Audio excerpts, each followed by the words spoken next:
Hello folks, Uncle Roddus, back again. Excuse me, I'm in my pyjamas tonight. It's 2022. Lots of twos in there, mate. Some new vinyl. The last of the vinyl's been kind of sneaking in from last year's orders. Been taking a while. Postage from Europe and that, it's all pretty slow. Not reissues, pre-orders and things like that. But I did pick up some interesting stuff from the local shop and on Trade Me. Just basically the Trade Me one's pretty much my first purchase of the year, plus some from the local shop. First of all, though, finally, after another 3 months of waiting, the replacement copy for this turned up from International Anthem. So I ordered this originally in December 2020. It was held up because I ordered 3 other records with this set, and I think this was a pre-order, or there were a couple of pre-orders at that stage. Anyway, the pre-order of one of the other records held everything up for 6 months. They wouldn't send anything until they got the whole order as one go. So it took 6 months for that to arrive. Then it took another 3 months to get from the US to here. I do not know what postal services these people are using out of the States. According to the tracking, it took 4 weeks to get from Portland to Chicago before it was put on a plane or a boat or whatever the hell to get here. So that was pathetic. And then when the record arrived, it had a big bump at the start of one of the onside, both sides actually affected both sides play, and the needle practically jumped off the record. So I demonstrated that to them, and they offered to send me a replacement, which is fine. And it then took another 3 months to get here. I got the Bowie box set from Rhino out of the States in about 3 weeks. So who knows what's going on? But anyway, so yeah, this is a great record. The second one I've got, and since it's taken me 13 months to get a copy, 15 months to get this copy, they've actually got a new one out now. I'm not going to buy it from their Bandcamp page. I will hope for whenever it's going to turn up here. These are being brought into New Zealand and distributed by a distributor in New Zealand, so hopefully it'll turn up in the shops. But of course, they've probably got the same problem, taking 3-4 months to get there. Okay, so what's playing behind me, if you can hear it in the background, is this new LP from Alien Weaponry. It's called Tangaroa, I think. Tangaroa, yeah. I'm shocking on the Māori pronunciation and the Māori language, and it is our native language for our native population, the Māori population, Te Reo Māori. So these guys are a 3-piece heavy metal band. Surprisingly been around for quite a long time, but they the two brothers started together, playing together, and put the band together when they were 10 years old, back in about 2010. These guys put their first LP out in 2018. They started releasing records around 2017, 16, 17.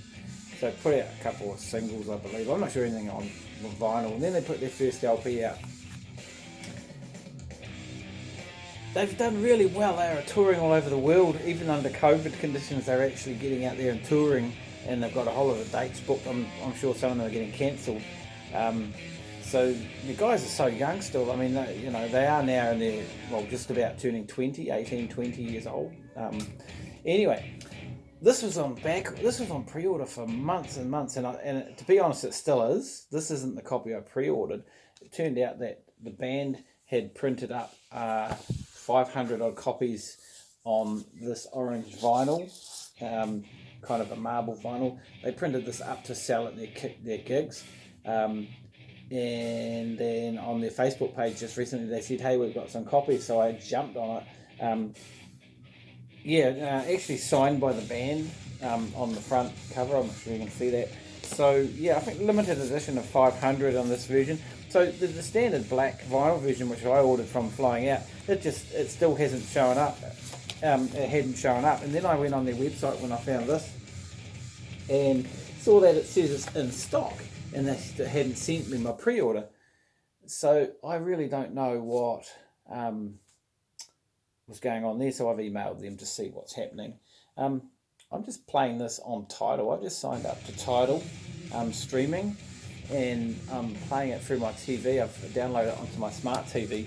I also got it on my phone, and I stream it to my proper stereo, big stereo over there, but it keeps cutting out on the TV for some reason. We don't have any trouble with Netflix. So anyway, signed, limited edition, signed version. So I'm going to see when I hear back from the shop, and maybe if they haven't sent the other version of it, I might just cancel it. Or I thought it was still not available. So because the band actually said they didn't know when the black vinyl version. I really don't know. I don't know. Anyway, so the Trade Me pickup. I picked up one on Trade Me. First Trade Me record of the year, and it's a big one. This is now officially the most expensive record I've ever bought. Single record. Yes, I've been looking for it for ages and ages. On my want list for a long time. Copies had appeared on Discogs. One copy had it was absolutely rooted. It was selling for $30. Basically, just if you wanted to own it, you couldn't play it. It said it was scratched to hell, and it was jumping all over the place. So generally these turn up for around about $300 now. So I managed to get it for quite a bit under that, but it's still now officially. My most expensive record. So Living Force. What's the guy's name? Where's the name? Here we go. Harvey Mann. I'm assuming is the leader of this band. He was the Underdogs and Space Farm, I think it was, back in the really early 70s. And then he went to Hare Krishna. He went Hare Krishna at that stage in the later 70s. And so it's not a Hare Krishna record, but it's based on his spirituality and that and Hare Krishna, and there is some stuff on the Hare Krishna type lyrics and devotional type songs, but the music's not like what you'd expect. It's actually really, really heavily influenced by Santana. This has got a really full-on Santana vibe on it. Some really good playing on it too. So musically it's pretty damn good, but it's not like fantastic, which is always a disappointment when you spend a lot of money on a record, but never mind. So I had to go into town on yesterday, that's right. So I did some jobs in the morning, went into town in the afternoon, had a job for a friend to look at in town, had to pick up my CD player because it had to get repaired in the hi-fi shop, sent that in. It was just a dodgy belt for the ejection and for the disc loading. So I popped into Penny Lane and had a look through their records, see what they had, and picked up a few more records that I had seen there the week before, and I didn't think too much about it because I was picked up a whole lot of that other stuff I showed in a recent video. But I picked up a copy of this, which I've been aware of for a while. I picked up a Billy Cobham album from 1977 last year. So this is his first one his first solo kind of record from 71 or something. This is I believe an original US pressing. Really good, really good fusion. Yeah, this is a really good record. I really enjoyed it. Most impressive gatefold sleeve. So yeah, that was a nice find, and reasonably cheap too. So I picked up a few fusion records last year, and I showed in a recent video all of those Stanley Clarke ones that I picked up from Penny Lane for $20 each, and they're pretty damn good too. And then I also picked up this one. This is from 1975, so this is a couple of years later. I had a quick listen to this last night, but not really seriously. A Funky Side of Sings, a strange name for a record, but yeah. So Billy's pretty damn good. I really enjoy his music. And then finally, I had killing a bit of time and in the record shop, and I came across a copy of this, and I didn't really need to buy this because I actually have it on CD, but to be honest, I really, really like this LP. I really do. It's got such a great vibe. It's such some great songs on it. I mean, it's,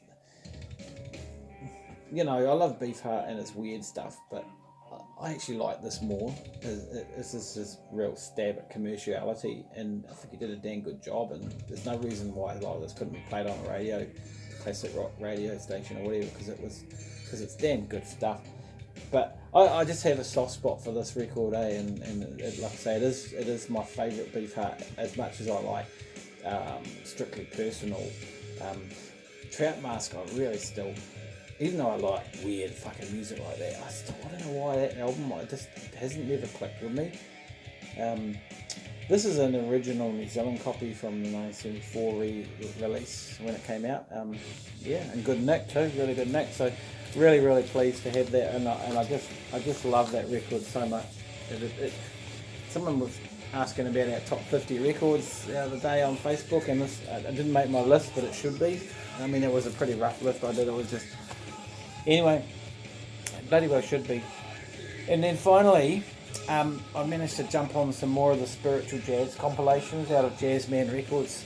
So last year I showed you the volume 13, which is the last, as I'm aware, is still the latest volume that they put out.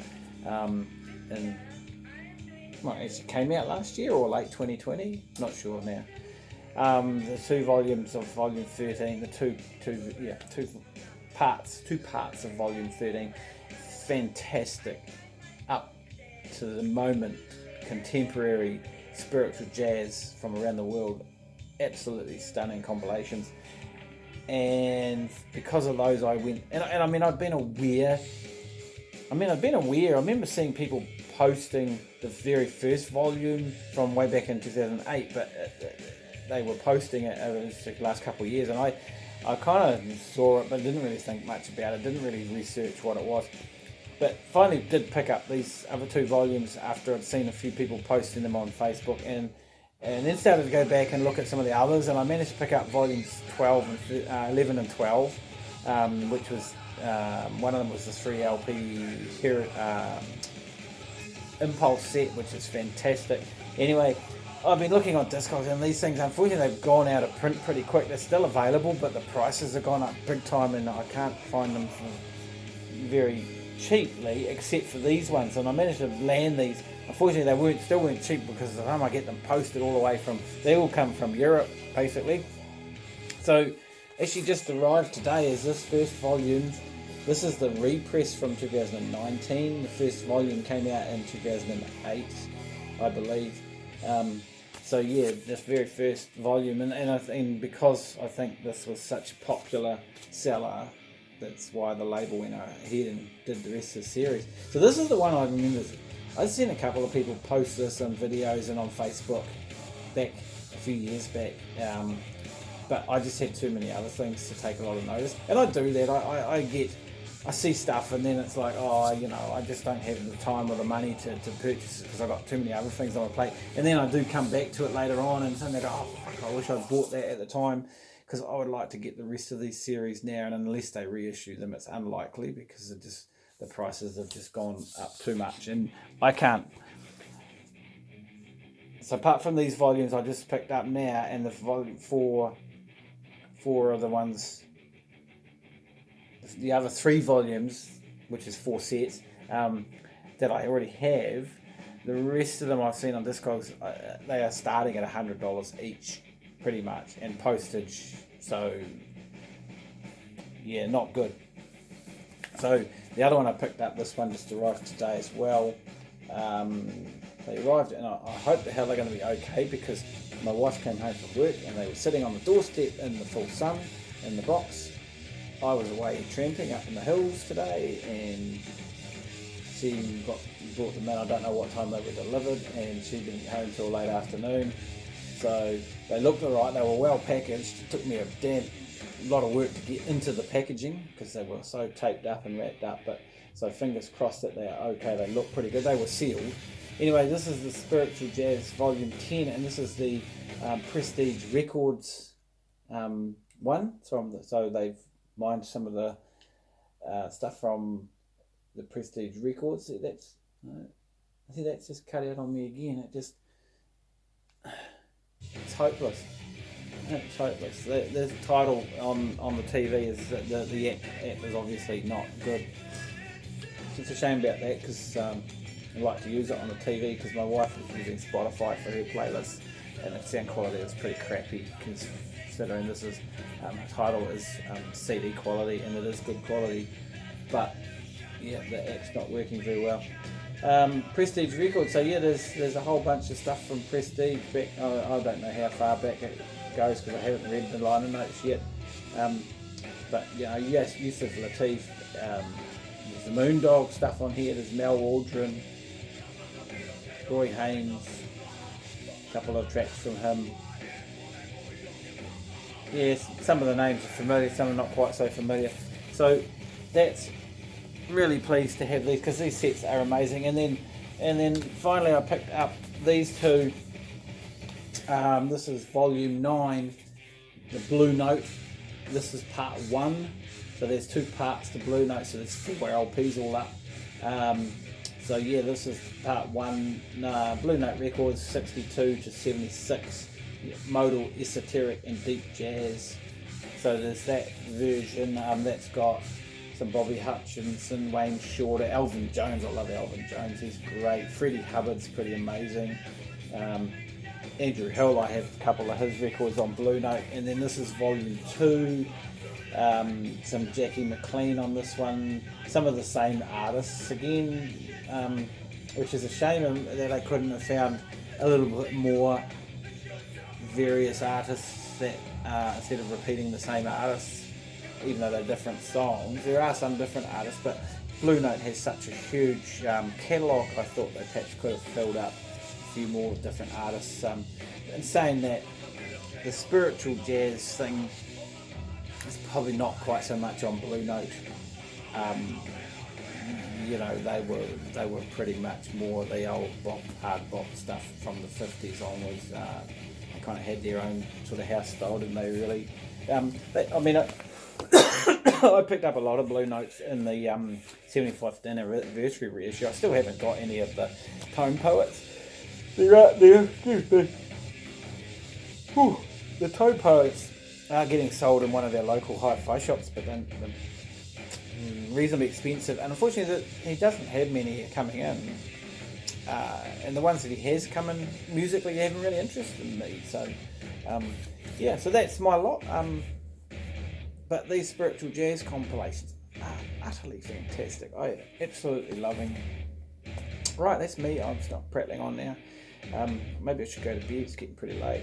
So yeah, happy summer, everybody. We're having a reasonably good summer here with, and I'm about to start getting out tramping again as I did today. So might end up stopping buying a few records so that I can spend time in the mountains again.